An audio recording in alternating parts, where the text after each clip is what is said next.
ये जो दूध की बोतलें और जो थैला नज़र आ रहा है, ये इकराम भाई का एक सप्लाई सिस्टम है। इकराम भाई रावलपिंडी के एक नवाई गांव में रहते हैं और रोज़ाना बहरिया और डीएचए में अपना काम करने जाते हैं और उसके साथ ही अपने गांव का खालिस देसी घी और देसी दूध लेके जाते हैं। आए इनसे बात करते हैं। ये पैकिंग है बोतल दी, अच्छा ठीक है। इससे सानू थोड़ा फायदा हो जाना। मैं थोड़ा मजदूरिया बंदा, ठीक है मैं टैल मारदा नाल काम ही करदा, ठीक है तो मैं मेरे गाहक जितने उन्होंने अपने थैले रखे ठीक है अंदर उन्हें टंग देने, मैं भरियां बोतलों दे देना, ठीक है। खाली लै जाना ते बैल यानी मार कि बोतल ਤੁਸੀਂ ਉਹਨਾਂ ਦੇ ਦਰਵਾਜ਼ੇ ਨਾਲ ਥੈਲੇ ਨਾਲ ਟੰਗ ਦਿੰਦੇ ਹੋ अंदर टंग देना ਤੇ ਇਸ ਤਕਰੀਬਨ ਤੁਸੀਂ ਰੋਜ਼ ਤਕਰੀਬਨ 2 ਮਣ ਦੁੱਧ जी।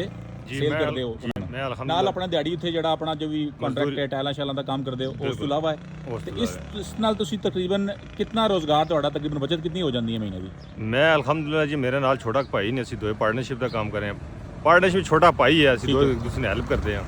ਲੇਕਿਨ ਅਲਹਮਦੁਲਿਲਾ ਅਸੀਂ ਮਹੀਨੇ ਨਾਲ ਜਿਹੜਾ ਨਾ ਰੁਪਿਆ 70-80 ਹਜ਼ਾਰ ਰੁਪਏ ਜਿਹੜਾ ਮੇਰਾ ਆਪਣੇ ਘਰ ਦਾ ਦੁੱਧ ਨੇ, ਦੂਸਰਾ ਮੇਰੇ ਕਜ਼ਨ ਨੇ, ਸਾਰੇ ਕਜ਼ਨ ਮਾਮੂ ਖਾਲੂ ਸਾਰਾ ਮੇਰੇ ਬਲਾਦਰੀ ਦਾ ਦੁੱਧ। ਅੱਛਾ ਮੇਰਾ ਇਹ ਕਹਿਣ ਦਾ ਮਤਲਬ ਇਹ ਕਿ ਹੁਣ ਜਿਹੜੇ ਲੋਕ ਕਹਿੰਦੇ ਜੀ ਕਿ ਸਾਡੇ ਕੋਲ ਕੰਮ ਕੋਈ ਨਹੀਂ, ਕਾਰੋਬਾਰ ਕੋਈ ਨਹੀਂ, ਅੱਛਾ ਨੌਕਰੀਆਂ ਲੱਭਦੇ ਨੇ, ਹੁਣ ਕੋਈ ਜਾ ਕੇ ਨੌਕਰੀ ਕਰਦਾ ਹੈ 20,000 ਦੀ ਸਿਕਿਉਰਿਟੀ ਗਾਰਡ ਦੀ ਨੌਕਰੀ ਕਰਦਾ ਹੈ, ਉਸ ਵਾਸਤੇ ਇੱਕ ਬੜਾ ਬਿਹਤਰੀਨ ਮਾਡਲ ਹੈ ਕਿ ਹੁਣ ਮਿਸਾਲ ਦੇ ਤੌਰ ਤੇ ਇਹਨਾਂ ਨੇ ਦੇਖੋ ਆਪਣੇ ਸਕੂਟਰ ਨਾਲ ਬਾਕੀ ਚੀਜ਼ਾਂ ਦੀ ਕੋਈ ਖਾਲਸ ਚੀਜ਼ਾਂ ਲੋਕ ਮੰਗਦੇ ਹੋ ਸਨ ਕਿ ਜੀ ਘਿਓ ਲੈ ਦਿਓ, ਇਸ ਤਰ੍ਹਾਂ ਦੀ ਕੋਈ ਚੀਜ਼ ਕੋਈ ਲੈ ਕੇ ਜਾਂਦੇ ਹੋ ਡਿਮਾਂਡ ਕਰਦੇ ਨੇ ਜੀ, ਘਿਓ ਲੈ ਆਓ, ਸਬਜ਼ੀ ਲੈ ਆਓ, ਠੀਕ ਹੈ ਦੇਸੀ ਸਬਜ਼ੀ ਚਾਹੀਏ। ਉਹ ਲੋਕ ਦੇਸੀ ਸਬਜ਼ੀ ਵੈਸੇ ਹੀ ਖੁਸ਼ ਰਹਿੰਦੇ ਵੀ ਯਾਰ ਉਹਨਾਂ ਪਤਾ ਗਰਾਂ ਤੋਂ ਆਉਂਦੀ ਹੈ ਸਬਜ਼ੀ, ਸਾਫ਼ ਸੁਥਰੀ ਆਉਂਦੀ ਹੈ। ਗ੍ਰਾਮਾਂ 'ਚ ਰਹਿਣ ਵਾਲੇ ਲੋਕ ਨੇ ਉਹਨਾਂ ਵਾਸਤੇ ਸਮਝ ਲਓ ਇੱਕ ਸ਼ਹਿਰ ਇੱਕ ਨਿਮਤ ਹੈ ਕਿ ਗ੍ਰਾਂ 'ਚ ਤੁਸੀਂ ਆਪਣੀ ਚੀਜ਼ ਉਗਾਓ ਖਾਲਸ ਚੀਜ਼, ਤੇ ਇੱਕ ਗ੍ਰਾਂ ਵਾਲਾ ਬੰਦਾ ਜਿਹੜਾ ਹੈ ਅਗਰ ਸ਼ਹਿਰ ਦੇ ਲੋਕਾਂ ਦੀ ਚੀਜ਼ਾਂ ਸਪਲਾਈ ਕਰਨਾ ਸ਼ੁਰੂ ਕਰ ਦੇ ਤੇ ਗ੍ਰਾਂ ਲੈ ਕਿ ਉਹ ਉਸਦੀ ਚੀਜ਼ ਵਿਕ ਗਿਆ ਸੀ ਤੇ ਸ਼ਹਿਰ ਵਾਲੇ ਲੋਕਾਂ ਕੀ ਉਹ ਖਾਲਸ ਚੀਜ਼ ਮਿਲ ਜਾਸੀ। ਤੁਸੀਂ ਕੀ ਮੈਸੇਜ ਦੇ ਸੋ ਆਪਣੇ ਗ੍ਰਾਂ ਦੇ ਲੋਕਾਂ?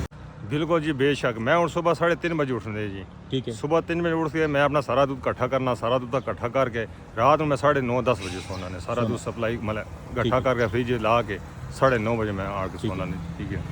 ये गल ये है भी अगर तुम अपनी जान हार देसो तो कुछ आगे कदम चल, अगर तुम अपनी जान हार च नहीं देसो फिर कुछ उस चीज़ का फायदा नहीं है। अगर तुम रोज़गार को करने हो लेकिन उसमें मेहनत ना करो, थोड़ी अपनी जान लाओ उससे, ठीक है ठीक है, उसमें थोड़ा टाइम दो, है। अल्लाह ताला उस चीज़ पर अगर किसी बंदे को फैसिलिटी है, उन ज़मीन अपनी है, मैं बने ही पैगाम दसा जी। अच्छा अपना कारोबार करो, कस्टमर पक्के ने, लेकिन अगर ਤੁਹਾਡੇ ਨਾਲ ਕੋਈ ਦੁੱਧ ਤੁਹਾਡੇ ਨਾਲ ਖਾਲਸ ਦੁੱਧ ਤੁਹਾਡੇ ਕੋਲ ਲੈਣਾ ਚਾਹੇ ਬੈਰੀਆ ਡੀਐਚਏ ਇਸਲਾਮਾਬਾਦ ਵਾਲੇ ਪਾਸੇ ਤੇ ਤੁਹਾਡੇ ਨਾਲ ਕਿਸ ਤਰ੍ਹਾਂ ਰਾਬਤਾ ਕਰ ਸਕਦਾ? ਰਾਬਤਾ ਨੰਬਰ ਦੱਸੋ सर। मेरे को रब्ता नंबर है लेकिन मैं साफ ही गल करना, मेरे को दूध साफ सुथरा हुआ तो मैं देना जी, दूध साफ सुथरा मैं ना कर। 0312 50 65 938।